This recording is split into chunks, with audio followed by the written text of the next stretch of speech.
Shalom à vous, chers frères et sœurs, partout où vous nous recevez. C'est encore un privilège, comme nous aimons le dire, de nous bénir sur ce plateau pour vous servir et pour servir le Seigneur. Nous sommes ce soir visités par un frère qui a d'ailleurs accepté de répondre à notre invitation, laquelle serait de nous entretenir avec lui sur l'actualité, si vous voulez, ce qui se passe, ce qui se dit sur Internet. Le pasteur Lifoko du ciel est libre et d'ailleurs il a prêché dans son église. D'après ce que nous avons appris, il a fait certaines déclarations. Ce soir sur le plateau, nous allons nous entretenir avec un frère qui est de la maison, un frère qui le connaît, un frère qui doit peut-être connaître le bon sens des choses qui ont été dites et il en parlera avec nous sur ce plateau. Frère Yannick, shalom et bonsoir. Bonsoir frère Tony, que Dieu vous bénisse. Amen. Nous irons directement avec vous. Le pasteur Lifoko a prêché dans son église et pendant cette prédication, il aurait fait quelques déclarations selon lesquelles il aurait dit qu'il est le roi des citations en premier. Vous qui vivez avec lui, qu'est-ce que vous en savez? Qu'est-ce que vous en pensez? Ok, encore une fois, merci frère Tony. Je dirais que c'est un grand privilège pour nous d'être là et tout. Et comme disait frère Branham, tout ce que vous voulez faire, vous devez connaître les motifs et les objectifs qui vous animent à le faire. Et sur le cas ici, je pense que c'est dans le grand souci de pouvoir défendre ce message que nous avons cru et que nous nous tenons ici. Et en tant que frères croyants du message, frères prédicateurs, évoluant aussi à Roche-Gorge, donc brebis du pasteur Life. Et j'aimerais donner un peu ma contribution et tout, mettre ma petite pierre à l'édifice pour que l'œuvre de Dieu aille de l'avant. Mais juste avant, j'aimerais dire ceci, si vous me permettez. Allez-y, allez-y. Je vais lire frère Branham, qui s'exprime ici dans la brochure dès ce moment-là. Et il parle au paragraphe électronique 8, il dit ceci. J'ai toujours parlé au sujet de nos organisations. Je crois en elles. Et je crois qu'elles sont bonnes. Elles desservent un but. Mais voyez-vous, quand nous formons une organisation, 90% d'entre nous, quand nous en formons une, nous écrivons « Voici ce que nous croyons. Point. » Vous voyez? Frère Branham dit que les organisations, les églises, toutes ces choses sont faites dans un but. Mais le plus souvent, les gens, quand ils le font, ils ont un caractère radical de mettre un point sur ce qu'ils croient. Ils sont extrémistes, un point final. Rien de plus ni de moins. Et Frère Branham est en train de nous déconseiller cela. Mais qu'est-ce qu'il nous donne comme conseil? Suivez avec moi. Il dit, vous disiez, voici ce que nous croyons. Il met virgule, pas une petite virgule, mais il met virgule en lettres. Donc il dit virgule, verbalement. Il dit voici ce que nous croyons, virgule, plus autant que Dieu nous en ajoutera. Voyez-vous? Ce serait alors bien. Donc, je dédie cette citation ici à ce que je vais dire et en quelques minutes, j'aimerais vous parler un peu de façon substante avec les mots que Dieu va me donner du pasteur Life. J'ai vu dans le pasteur Lifoko quelque chose qu'aujourd'hui là que j'aimerais que les gens qui nous suivent sachent. C'est que c'est quelqu'un, un serviteur de Dieu comme on n'en a pas. Comme on n'en a pas beaucoup parmi les serviteurs de Dieu. Un homme de principe comme il n'y en a pas. Je l'ai observé ces dernières années où je suis resté à ses pieds et vous verrez en lui une droiture, vous verrez en lui une sincérité, vous verrez en lui beaucoup de particularités. Il n'est pas négligent avec les choses de Dieu. J'ai vécu avec lui dans la même maison pendant 2 semaines à Lubumbashi. Il fait les mêmes choses au même moment. Il se réveille presque tous les jours aux mêmes heures. Il fait exactement les mêmes choses. Vous pouvez être en communion fraternelle avec lui, avec beaucoup de frères, quels que soient les frères qui sont là ou les serviteurs de Dieu qui sont là. Vous allez remarquer qu'il y a des heures précises où il se retire. De là où vous êtes tous ensemble. Il va quelque part, il veut être seul. Et quand je suis là, j'ai remarqué toutes ces choses-là autour de lui. Et quand je vois ce que la parole de Dieu dit, j'ai vu en cet homme du sérieux dans ce qu'il a pour Dieu. Et ça, j'ai du respect pour ça. En tant que serviteur de Dieu, je sais que beaucoup des hommes de Dieu, je n'ai pas vu cela en eux. Donc j'aimerais donner ce témoignage-là envers ce frère-là pour montrer d'abord son sérieux qu'il a pour les choses de Dieu. Et en plus, j'ai aussi appris une chose en restant avec lui. C'est pourquoi j'ai même lu cette citation ici. Le pasteur il faut qu'on nous a appris que quand vous avez le message, vous lisez une citation, n'allez pas acclamer ou encore n'allez pas vite condamner les choses parce que vous avez une citation. Et c'est le conseil que Frère Branham nous donne. Quand vous avez une position dans la parole, soyez humble, virgule, plus autant que Dieu nous ajoutera. Parce qu'il y a des gens, même quand ils donnent des déclarations ou des choses, ils manquent l'humilité. Ils pensent que c'est eux qui détiennent vraiment la vérité et tout et tout. Quand le pasteur Ifoko a prêché dans son église, comme vous l'avez dit en introduction, quand il a déclaré ce qu'il a déclaré, il le prêchait dans son église, il donnait son avis dans son église. Et comme dit Frère Branham, que si Neville voulait prêcher la doctrine des témoins de Jéhovah au Branham Tabernacle, il le ferait. Voyez-vous, il l'a fait dans un contexte, dans son église et tout. Et voyez, et beaucoup se sont attachés à cela pour aller mettre des points pour dire que c'est faux, c'est ceci, cela. Nous respectons leurs opinions, aussi c'est leurs opinions. Mais je conseillerais à beaucoup de gens d'avoir cet esprit ici, dans tout ce qu'ils veulent faire, de mettre une virgule et de savoir qu'il y a toujours quelque chose que Dieu peut nous ajouter. Et c'est ce que nous croyons. Revenons-en à la question, Frère Yannick. Oui. Il est le roi des citations. Vous, qu'est-ce que vous en pensez? Okay. Est-ce que c'est scripturaire qui le dit? Merci beaucoup, merci beaucoup. Là encore, je ne pense pas que c'est quelque chose qui pouvait faire couler de l'encre, mais comme c'est le cas, parlons-en. Pour moi, je dirais que cette déclaration a sa place d'être dans son église, parce que Frère Branham dit que le pasteur dans l'église, c'est la personne la plus élevée et la plus spirituelle. Donc si une personne dans l'église connaît les citations mieux que le pasteur, à ce moment-là, il y a un problème. Regardez, un pasteur dans l'église s'identifie à ce que Christ est pour le corps. Jésus-Christ est le roi de l'épouse. Le pasteur, Jésus-Christ est le mari de l'épouse entière dans le monde entier. Frère Branham dit le pasteur est le mari de l'église locale. Vous êtes bien d'accord avec moi? Et si déjà le pasteur est le mari, ça veut dire que le pasteur peut être roi. Parce que ce qui est mari est roi, et tout ce que vous pouvez donner, toute la gloire que vous pouvez donner à un mari, vous le donnez. Parce qu'une vraie femme devait servir son mari comme un roi. Voyez-vous, donc pour ça, on ne veut pas polémiquer que quelqu'un dise à son église qu'il est le roi des citations. Est-ce qu'on ne veut pas sur une base de déduction, Frère Yannick? Non, on ne parlerait pas de déduction. Je ne suis pas peut-être de cet avis pour que je dise déduction tout court, mais je ne pense pas aussi que c'est quelque chose qui pouvait faire du mal. Je pouvais m'amuser, je descends dans un cadre un peu plus naturel. Je peux dire à ma femme que je suis son roi, ça ne ferait pas autant de polémique. Ici, c'est le mari spirituel qui s'adresse à son assemblée, Frère Tony.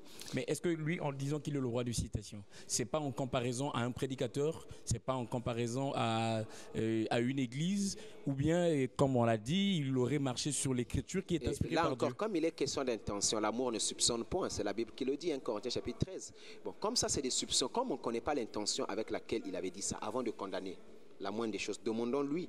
Mais moi, je pense que ça n'a pas été dit dans un contexte où encore je ne répondais pas à sa place, mais je pense que ça a été dit dans ce bon souci-là pour que le royaume de Dieu aille de l'avant. Mais vous et qui pour moi, vivez avec lui, correct. quand il dit qu'il est le roi des citations, ça veut dire quoi exactement?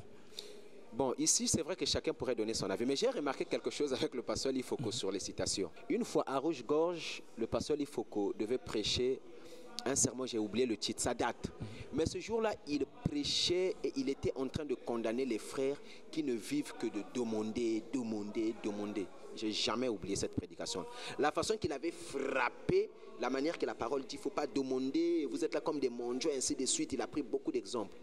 Vous savez, quand il a fini ce côté-là, qu'est-ce qu'il a fait? Il a parlé de l'autre côté qui est la loi du donner. Il a commencé à montrer l'importance qu'il y a à chaque frère, le bien que ça fait de donner. Il y a plus de plaisir à donner qu'à recevoir. L'équilibre que je trouve en lui dans ce qu'il croit. Vous verrez jamais le pasteur Ifoko dans une extrémité quand il croit quelque chose. Vous dites qu'il n'a jamais été dans l'extrémité dans tout ce qu'il fait. Mais dans la déclaration qui suit, apparemment, il a été extrémiste. Laquelle est-ce? Il vous dit que Jésus-Christ a terminé sa course dans William Marion Branham. Point barre. Et Branham serait la forme physique de Jésus-Christ. Mais parlons de terminer la course. Est-ce que ce n'est pas une extrémité qu'il a prise, lui? Non. Encore une fois, regardez, c'est quelque chose qui est soutenu par la parole. Ce jour-là, il était en train de prêcher un sermon précis, en train de montrer quelque chose de précis. Il avait un objectif qu'il était en train de montrer ce jour-là. Aujourd'hui, si je suis en train de parler, je prends un sujet simple, je parle de la divinité du Seigneur Jésus-Christ. J'ai des points, après je dois conclure parce que je parle de la divinité de Jésus-Christ. Si vous venez me trouver à la fin, je dis que Jésus-Christ est Dieu. Vous voyez, si vous me tenez sur ces déclarations, vous direz que je n'ai dit que Jésus-Christ est Dieu. Mais alors que j'ai un thème ce jour-là et je suis en train de montrer quelque chose. Et donc, c'était la conclusion d'un sermon qu'il était en train de prêcher ce jour-là. Et avant d'avoir donné cette déclaration, il avait une citation de Frère Branham qui allait bel et bien dans ce sens-là. Et si vous me permettez, et je pourrais la lire pour les Nous voulons bien téléspectateurs. comprendre. C'est quoi ça, terminer sa course? Comme si aujourd'hui Jésus-Christ ne travaillait plus, on est fini. Il a lu cette citation ici. Elle était juste devant moi. Ok. Merci, elle est juste là. Il avait lu ce jour-là dans Dieu change-t-il sa pensée au sujet de sa parole, paragraphe 22. Fils de Dieu et fils de David, selon sa propre parole et selon Malachie 4 et beaucoup d'autres passages des Écritures, il doit retourner dans son église sous une forme physique, parmi les gens, dont des êtres humains, pour être un prophète. C'est l'une des Écritures qu'il avait lues ce jour-là pour défendre ce qu'il avait déclaré ce jour-là. Et donc, il était dans un contexte, il montrait quelque chose à l'église, voilà pourquoi il avait donné une telle déclaration. Et donc, vous êtes d'accord que Jésus-Christ, qui est le même, qui est infini, qui ne termine pas, a terminé sa course, c'en est fini, et il a terminé cette course dans un corps qui a lui-même terminé sa course dans la tombe. Vous êtes d'accord avec ça, apparemment? Merci beaucoup. Je dirais ceci. Vous savez, Dieu est infini. Il est le même hier, aujourd'hui et éternellement, n'est-ce pas? Mais il ne faut jamais oublier que le même Dieu est alpha. Qui dit alpha dit commencement. Il est oméga. Qui dit oméga dit aussi fin. Il est écrit, il est aussi écrit. Voilà encore, quand nous croyons, mettons les virgules là où il faut les mettre. Parce que vous ne prendrez pas de Dieu comme être éternel. Il est alpha et oméga dans quel contexte? À quel moment Dieu devient? Parce que même la Bible, c'est la parole éternelle de Dieu, mais pourtant ça commence dans la Genèse et ça se termine dans l'Apocalypse. Voyez-vous? Et donc, Dieu commence quelque part et il termine quelque part. Dieu a traité avec Abraham. Il a montré plusieurs signes à Abraham. Mais pourtant, il y a eu un dernier signe qu'il a montré à Abraham. C'était pourquoi? Pour que Dieu, bien sûr qu'il va continuer à faire d'autres choses. Mais il montre une dernière chose, c'est aussi un caractère qui est en Dieu. Vous voyez, Dieu commence les choses et les achève. C'est pourquoi la Bible dit aussi qu'il est le commencement et la fin. C'est écrit dans l'Apocalypse. Donc vous ne ferez pas de Dieu un éternel et ne pas mettre la fin. Non, il y a des choses pour lesquelles Dieu accomplit. À ce moment, il n'est plus éternel dans les accomplissements de ces choses. Il doit commencer quelque chose et terminer les choses qu'il est en train de faire. Donc il y a des contextes bien précis où on peut dire que Jésus a terminé. Sinon, ça va être, ne faites pas de Jésus un vagabond dans le plan de la rédemption. Quelqu'un qui ne fait que se promener, qui ne va pas terminer. Il faut bien qu'on sache où est-ce qu'il commence et où est-ce qu'il termine. C'est pourquoi le pasteur, il faut qu'en prêchant ce jour-là, il dit que non, Jésus-Christ a terminé. Mais tiens, regardez, Matthieu 24, le verset 27 dit quoi? Comme l'éclair s'élève en l'Orient et se couche en Occident. Christ est le soleil, Jésus-Christ est le soleil. Jésus parlant du soleil dans Matthieu 24, 27, il ne faisait pas allusion à ce soleil, c'était juste un symbole, un type. Mais il faisait allusion au véritable soleil qui est Christ. Et ce soleil-là, nous voyons selon la Bible, la promesse, ça s'élève dans Malachie chapitre 4.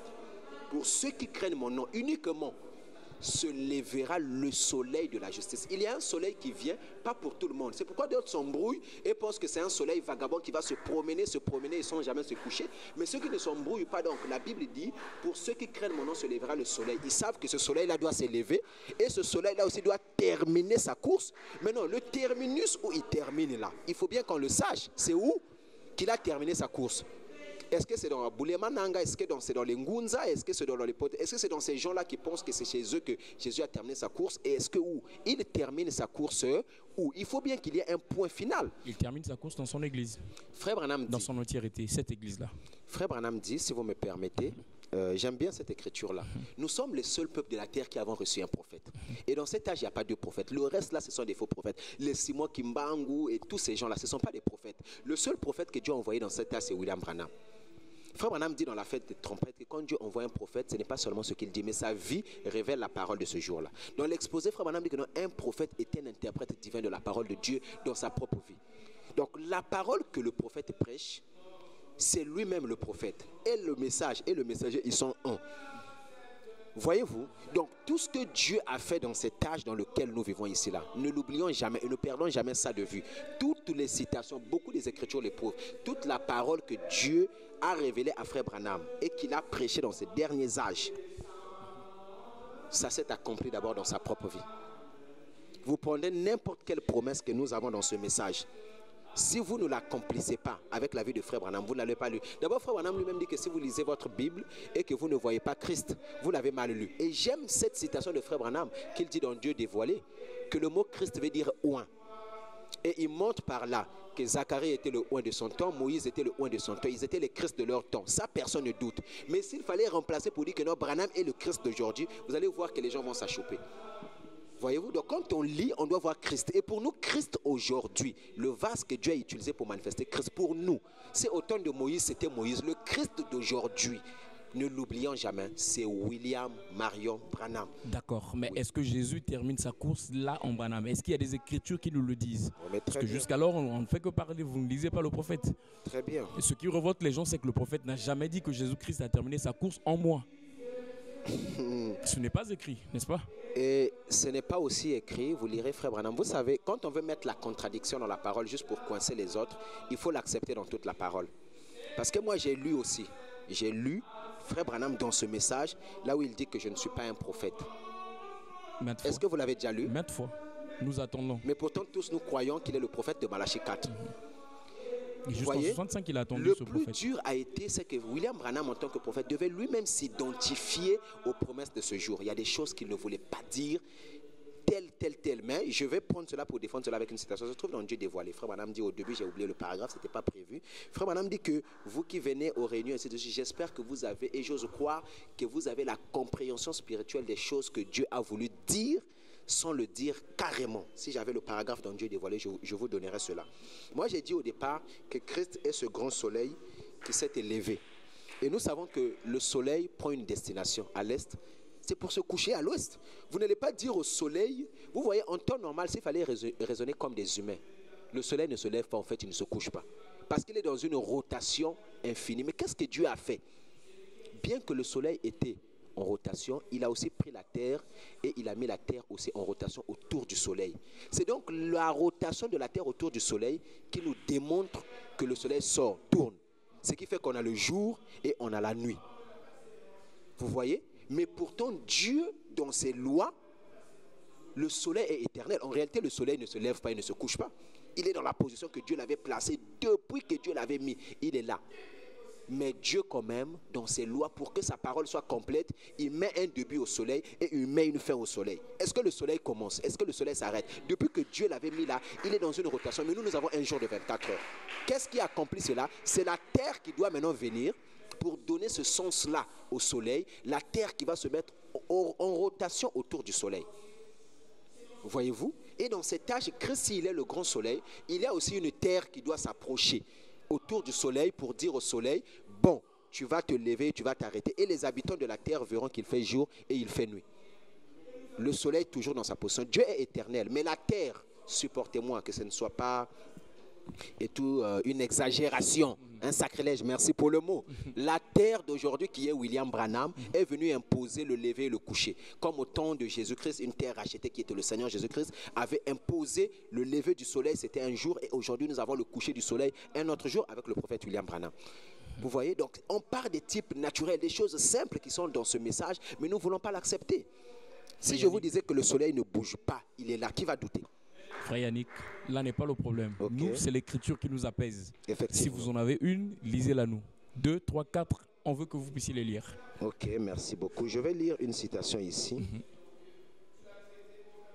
Il y en a plusieurs, je vais me mettre à les lire. C'est un document aussi, que je tire d'un document que le pasteur Lifoko a fait. Ici, nous sommes dans la nourriture spirituelle au temps convenable. Il dit ceci au paragraphe 159 et je lirai aussi le paragraphe 160. Il dit ceci, je vais lire un peu tout doucement. Ô Dieu, laisse-moi mourir avant, mais ne me laisse pas en arriver là. Je préférerais mourir, oui monsieur, plutôt que de faire cela. Et je pense que c'est la vie de chacun de nous, n'est-ce pas? L'Assemblée dit Amen. Mais maintenant, Dieu nous a promis ces choses pour les derniers jours. Suivez. C'est une promesse divine. Dans Malachie 4, il est dit que Jésus-Christ va descendre et s'incarner lui-même dans la chair humaine. Frère, bien sûr, tout au Tanga Malachie 4 en question. Si Branham ne l'avait pas interprété comme ça, qui pouvait accepter? Depuis quand nous lisons Malachie 4, dites à un pentecôtiste que dans Malachie 4, il est dit que Jésus-Christ va descendre et s'incarner dans la chair humaine. Vous pouvez prendre Malachie 4 là, vous avez déjà lu ça dedans. Mais William Branham se permet de nous dire que c'est ce qui est écrit dans Malachie 4. Qui va douter ça? Non, c'est le prophète, on le croit. Amen. Nous on le croit croyons. parce que c'est écrit. Dans Mais Malachie dire 4, que terminer sa course, ça c'est pas écrit. je viens. Va descendre et s'incarner lui-même dans la chair humaine, comme il l'avait fait à Sodome. C'est vrai. Il est dit que le monde allait être dans une condition sodomite. Et il est dit, comme il en était alors, le Fils de l'homme se révélera ce jour-là. Je prends une autre citation. Ici, il montre le détachement de la civilisation. Il met le rapport avec l'Ouest, ainsi de suite. Je vais venir pour éclaircir la pensée. Il le dit donc, dès ce moment, prêché le 13 juillet 1962, au paragraphe 222, Frère Branham dit ceci. La civilisation est venue de l'Est et a suivi le soleil à l'Ouest. Est-ce vrai? C'est à la côte Ouest maintenant. Si elle se déplace encore, elle retournera à l'Est. J'aimerais prêcher sur cela, quand l'Est et l'Ouest se rencontrent. Regardez, le soleil se lève à l'Est. Et il poursuit sa course à l'horizon et se couche à l'ouest. Le même soleil qui se lève à l'est se couche à l'ouest. Est-ce vrai? Là encore, il est dans un contexte naturel. Maintenant, lisons maintenant Frère Branham ici dans le filtre d'un homme qui réfléchit. Écoutez, Frère Branham dit ceci au paragraphe 1. Merci Frère Mann. Toutes choses sont possibles, crois seulement, prions, oh Dieu, c'est vrai.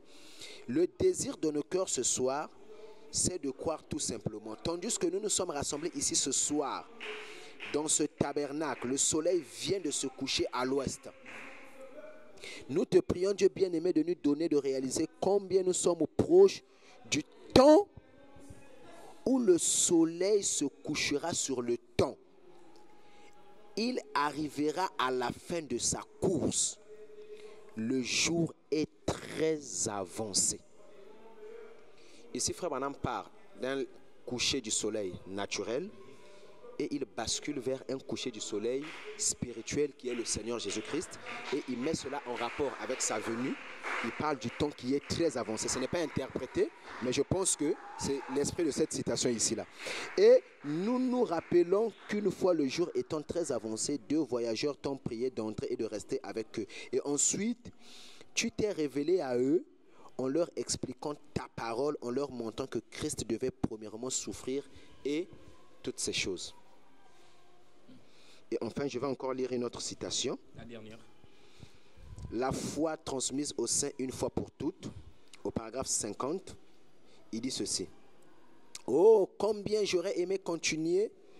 Excusez-moi, ok, paragraphe 50. Oh, combien j'aurais aimé continuer juste là-dessus, mais ce n'est pas possible. Combien j'aurais aimé parler du faux prophète qui jetait ses regards sur Israël. Il se disait certainement que toute cette bande de gens qui errent comme des brebis dans le désert de Dieu d'eux. Balaam ne pouvait pas avoir cela. Il y avait un signe au milieu d'eux, un rocher frappé et un serpent d'airain qui les précédait, faisant l'expiation. Et il en est de même de l'église de Dieu ce soir. Puisse la même foi qui fut transmise aux saints pour toutes est transmise aujourd'hui. Le soleil s'est levé à l'est. Ils embellissent leur voix en dehors de cela avec la théologie. C'est un jour qui n'est ni jour ni nuit. Mais le prophète a dit vers le soir. Où couche le soleil? À l'ouest.